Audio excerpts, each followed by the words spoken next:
Jamila Saber, bonjour. Bonjour. Ça va? Ça va, alhamdoulilah. De toutes les façons, on a tous fait confiance à des personnes qui ne méritaient pas la nôtre. Tout à fait. Alors, qu'est-ce que l'abus de confiance? Oh, combien ce sujet est important et compliqué et ça va réveiller des blessures, beaucoup.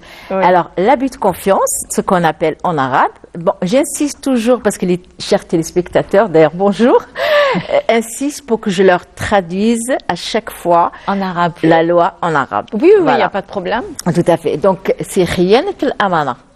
تبقى للمواد 376 إلى المادة 379 من قانون العقوبات الجزائري. Donc, l'abus de confiance, donc Ça m'intéresse vraiment. tout à fait.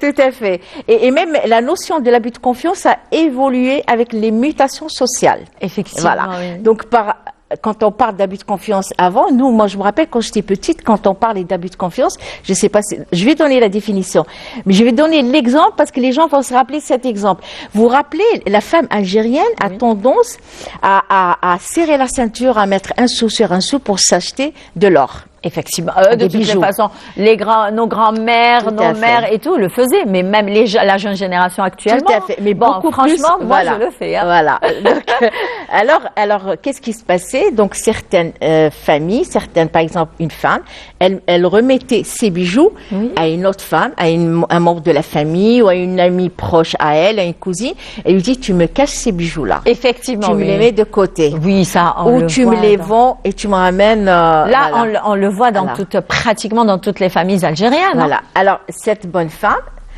s'approprie des bijoux de la bonne femme, ou elle les prend carrément, ou elle les vend et elle prend l'argent. Elle s'approprie le bien de l'autre. En croyant que c'est à Voilà. elle. Ça, c'est un abus de... Et on a vu des affaires sur les couloirs des tribunaux, des trucs entre familles. Effectivement, voilà. oui.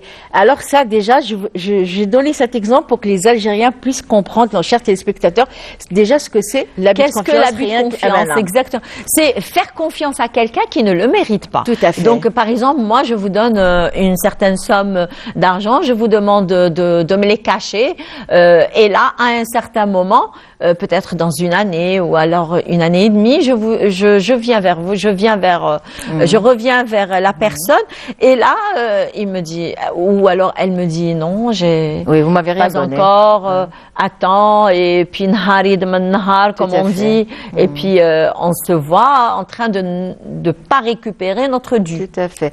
Alors, l'abus de confiance, la définition de l'abus de confiance, c'est-à-dire, c'est quelqu'un qui s'approprie un bien ou de l'argent ou autre chose, c'est-à-dire qui s'approprie ce bien-là, qui lui a été remis au préjudice d'une personne, qui lui a été remis par une personne pour un temps temporaire ou pour un travail bien déterminé dans le temps.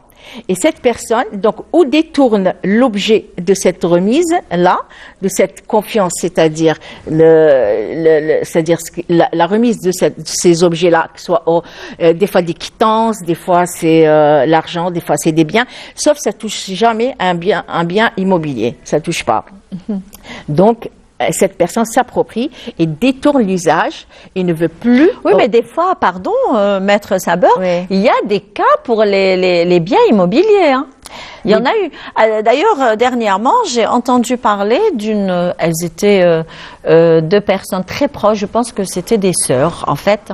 Donc, wahda fihom, l'une d'elles avait acheté un appartement, et puis elle a mis au nom de sa sœur. Après, elle ne pouvait plus le restituer.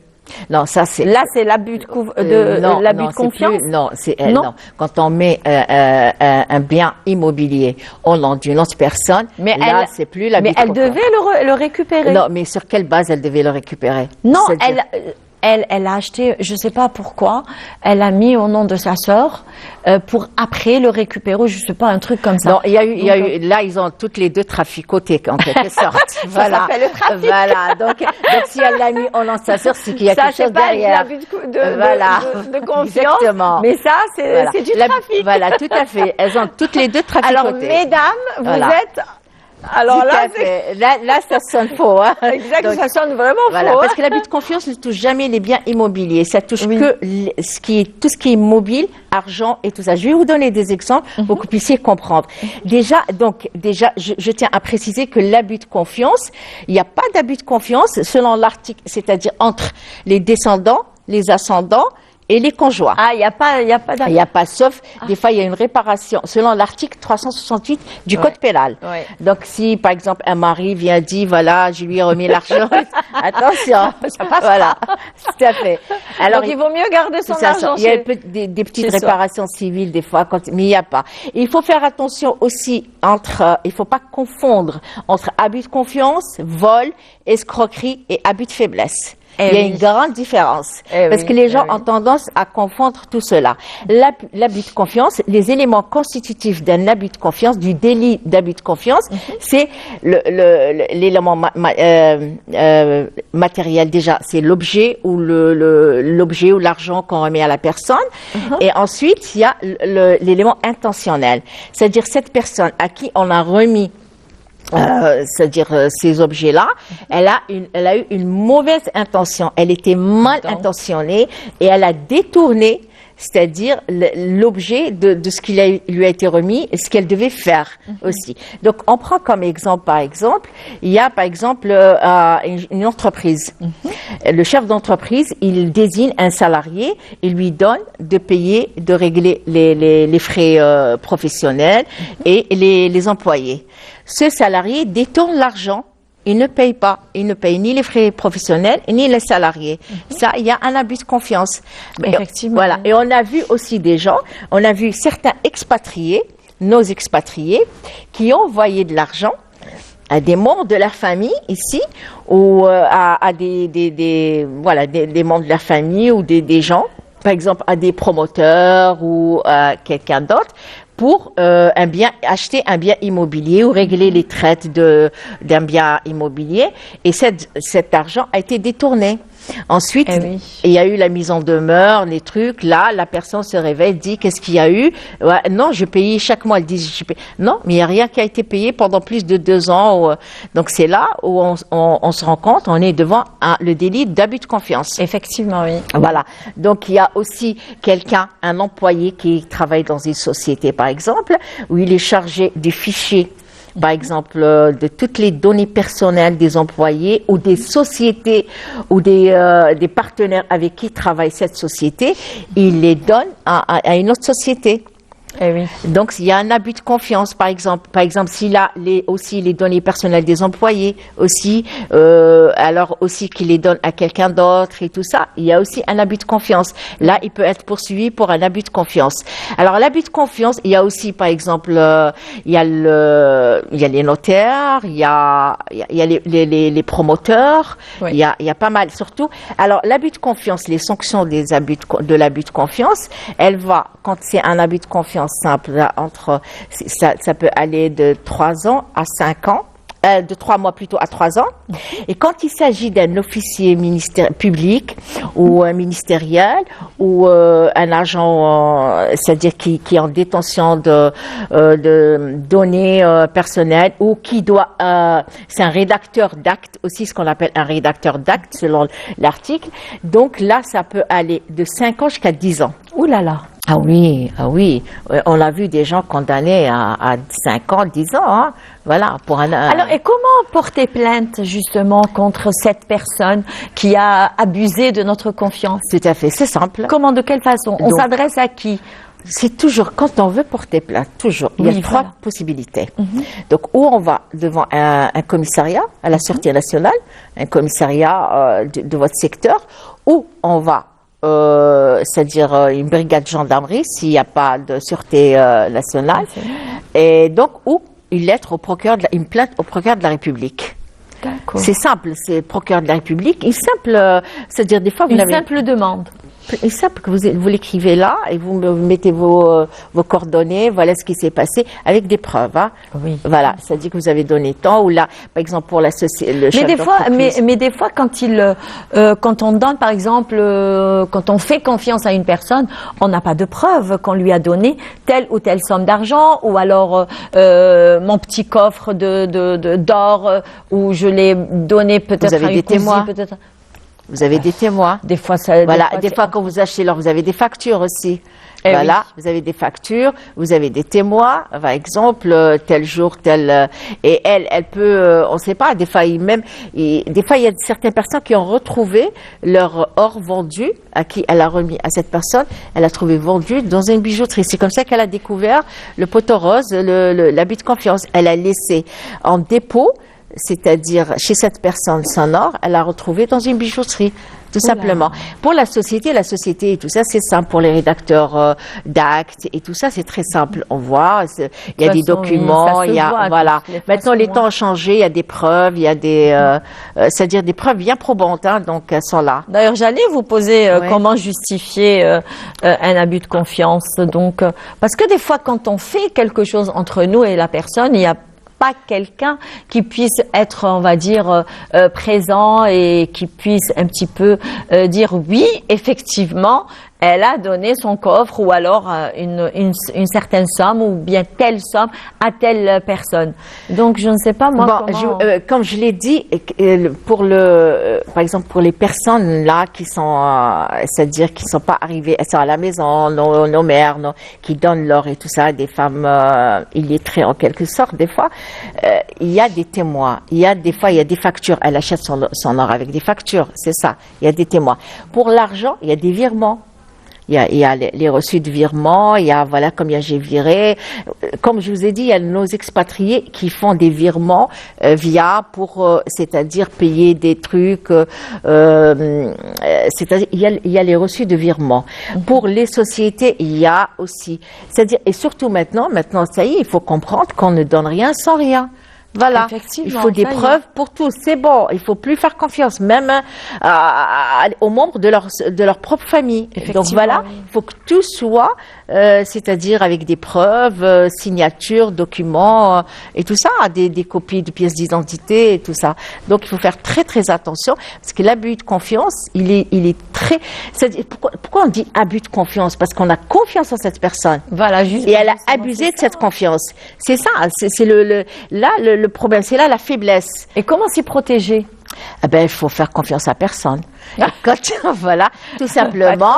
Et quand on a envie, confiance à personne. Voilà, c'est bon. On a envie c'est-à-dire de donner à quelqu'un, de faire un mandat ou de laisser ou donner un truc en dépôt et tout, des documents. Vous signez. Voilà le document. Vous signez. Je vire l'argent. Je donne jamais l'argent de main en main. Jamais. Jamais. Dernièrement, il allait y avoir une transaction immobilière et qui était quand même assez conséquente. La somme, elle était assez conséquente. Ça s'élevait à des milliards. Alors, j'allais vous dire que ça doit être des milliards. Tout à fait. Alors, on m'a appelé, le client, il m'a appelé, il m'a dit, voilà, il a eu la présence d'esprit de m'appeler, il m'a dit, voilà, il y a une transaction. Voilà, l'acheteur, qu'est-ce qu'il m'a proposé? Il me vire, il voulait d'abord tout lui donner, comme ça, dans un cabas ou là, un sachet. Comme ça, oui. Des milliards comme ça. Voilà. Oui. Alors, j'ai dit à mon client, attention. Alors, qu'est-ce qu'il a dit? Il lui a dit non. Alors, on va pas tout déclarer. Je vous donne la moitié. Je vais virer. Je lui dis, c'est de compte en compte. On cherche pas à comprendre. Voilà, tout déjà, simplement. pour éviter la fausse monnaie, les faux billets, et là, vous êtes tranquille. S'il y a quoi que ce soit, vous allez. Alors, non, mais sérieusement, le client m'a suivi, hein, donc, je lui ai dit non, c'est de compte. Il lui a dit non, on déclare pas la totalité. Je lui ai dit non, on déclare la totalité de la somme. Voilà, tout simplement. Alors, il commençait à faire du chantage. Je lui ai dit non, pour les frais de notaire, moi, j'allais les payer. Maintenant, vous payez avec moi la moitié. Je lui ai dit, mais Ali, vous payez la moitié avec lui. Et donc, mais vous déclarez la totalité de la somme. Parce que ce que tout le monde fait, même chez les notaires et tout, ils ne déclarent pas la totalité de la somme. S'il y a un litige après, Donc comment ça?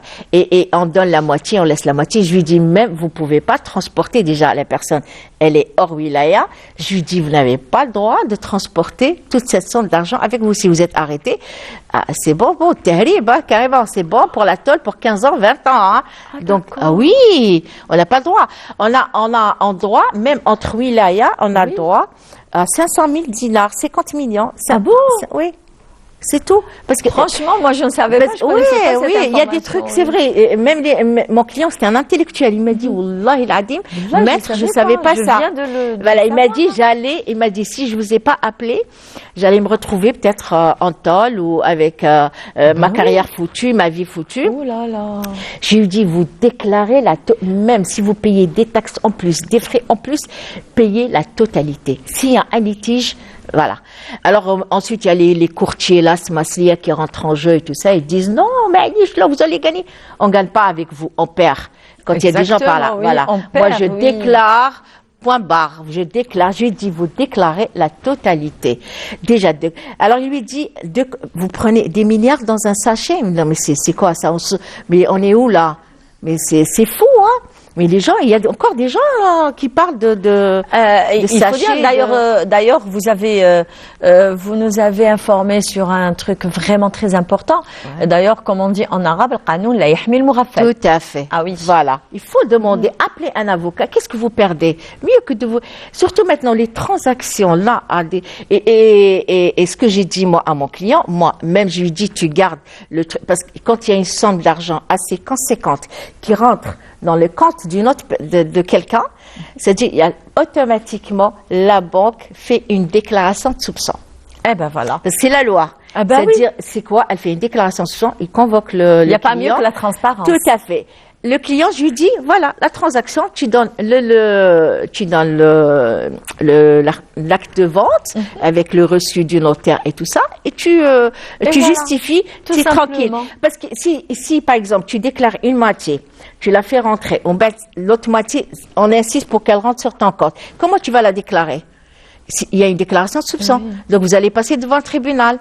Ça veut dire, vous faites quoi? D'où vous avez eu cet argent? Exactement. Voilà. Donc, parce que la banque, là, il faut que le téléspectateur le sache. Quand il y a une somme assez conséquente qui rentre sur nos comptes, il y a automatiquement une déclaration de soupçon faite par la banque. C'est-à-dire d'où vous avez eu cet argent. Il faut le justifier. Donc, il faut faire très attention. Il ne faut pas faire confiance à n'importe quelle personne. Voilà. Donc, l'abus de confiance. Voilà. Alors, bien sûr, il faut faire très attention, tout simplement. Merci beaucoup, Merci à vous. Djamila Saber.